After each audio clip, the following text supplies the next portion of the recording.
My Lord Mayor, ladies and gentlemen, Albert Einstein observed that the most serious threat to our world comes not from those who do evil, but rather from those who stand by and watch.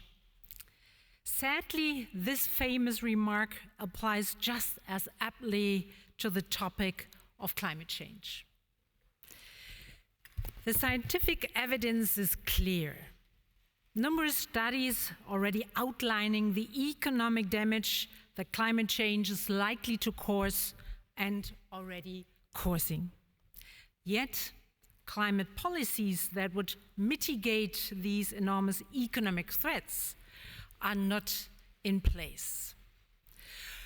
Fossil fuel demand is still on the rise, so are shares of the oil industry. So investments in oil are relatively attractive for investors. At the same time, there's a wide climate financing gap estimated at around $7 trillion per year. But this discrepancy is easy to explain. It is merely a consequence of private investors looking for attractive returns and reacting to current price signals. So for many market participants, the risk-return profile of investments in oil and gas seems to be still very attractive. However, it seems to be important that markets do price in medium and long-term financial and economic risk. My job as central banker is to worry exactly about these two risks, financial and economic risks. And think about risks stemming from extreme weather events such as droughts, floods, and wildfires. These are already putting substantial pressure on our economies, including on inflation. So according to a latest study, as a result of future warming, annual food inflation is expected to increase significantly. So annual food inflation is expected to increase by between 1 and 3% at a global level by 2035. I'm speaking to you today as the chair of the Network for Greening the Financial System, in short NGFS. And this is now a network of about 130 central banks and supervisory agencies worldwide. Our goal is to analyze climate and nature-related risks and to address them accordingly. And today, I would like to outline some of the work we are doing. Ladies and gentlemen, central banks, supervisors, and investors have at least one thing in common. They base their actions on data and models.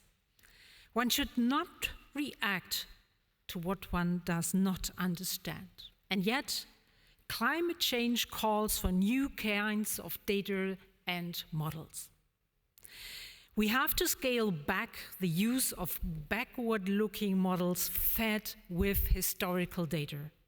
Looking back does not help because this does not fully reveal the economic and financial implications of climate change in the future. Furthermore, there are a lot of uncertainties when dealing with climate risks. We do not know when and how physical risks will materialize. Neither do we know what climate policies will be implemented at what time. So what we need is to set up different scenarios that could be the reality of tomorrow. So we have to turn to scenario analysis to guide us. And at the NGFS, the central bank network, we have developed a set of climate scenarios that we regularly update and enhance. And these scenarios describe both quantitatively and qualitatively different futures of the world, ranging from a hothouse world scenario to a net zero future or to a scenario of a fragmented world, which is a scenario we might see today. By comparing these different scenarios and what they mean in terms of economic developments, we can assess the risks, and these paint an unsettling picture.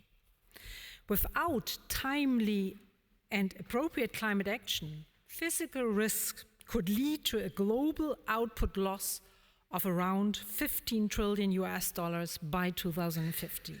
Just to give you a little bit an understanding of what that is, this means that the financial cost of standing by and watching, remember Albert Einstein, is close to the size of the euro area economy. Whereas so far our scenarios of the NGFS have focused on long-term impacts, now we are currently preparing scenarios that zoom in on the next 3 to 5 years, so rather short-term scenarios, a time frame that is key to decision-making of both supervisors, central bankers, but also for many investors. In short, our NGFS scenarios, climate scenarios, illustrate the scale of climate risk to the economy and to the financial sector. And this information is relevant for us as central bank supervisors, but it can also provide a valuable signal for the wider financial markets. While global earth warming continues, the number of droughts and floods, hurricanes and wildfires will increase significantly over the next years. At some point, we will see tougher climate policies in place that will affect business models of many industry, maybe also their profitability. So it's crucial that corporates are prepared for these climate policies of the future. Otherwise, as I said, their business models, including their profitability, might be affected significantly. And actually, many market participants already understand this transitional risk. And that's why so many are already increasingly calling for robust transition plans. These transition plans lay down the precise steps and milestones on businesses' respective journeys to net zero. Here, businesses can draw on frameworks such as the one provided by the TPT, the Transition Plan Task Force, which, by the way, has done pioneering work in this regard. Our central bank's network, NGFS, has also followed up on transition plans, and we came to the conclusion that a lack of data and an absence of climate frameworks by governments emerged as the biggest challenge hindering the implementation of transition plans.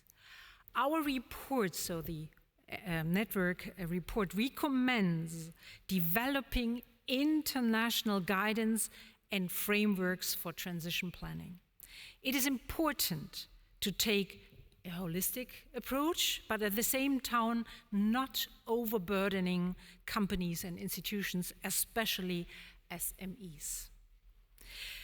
A recent survey by our network confirms that transition plans are an important prerequisite for provisioning of private capital.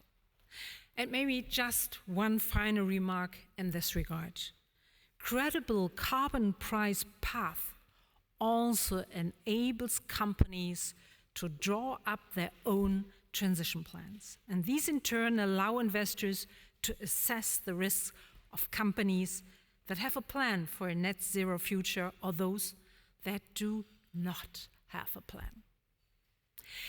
Ladies and gentlemen, let me conclude. Talking about climate risks, two things really matter. First, mitigating climate risk, and second, enhancing the business case for climate financing. The latter can happen in two ways. increase returns, or decrease perceived risks. Climate policies could create the necessary price signals for market players, the most efficient signal to steer investments towards climate solution is pricing carbon. Ladies and gentlemen, I encourage all of us. Reflect whether you want to be the idle bystanders Albert Einstein warned us about. Ask yourself, in what kind of world do you want to be in 2050? And act accordingly. Thank you.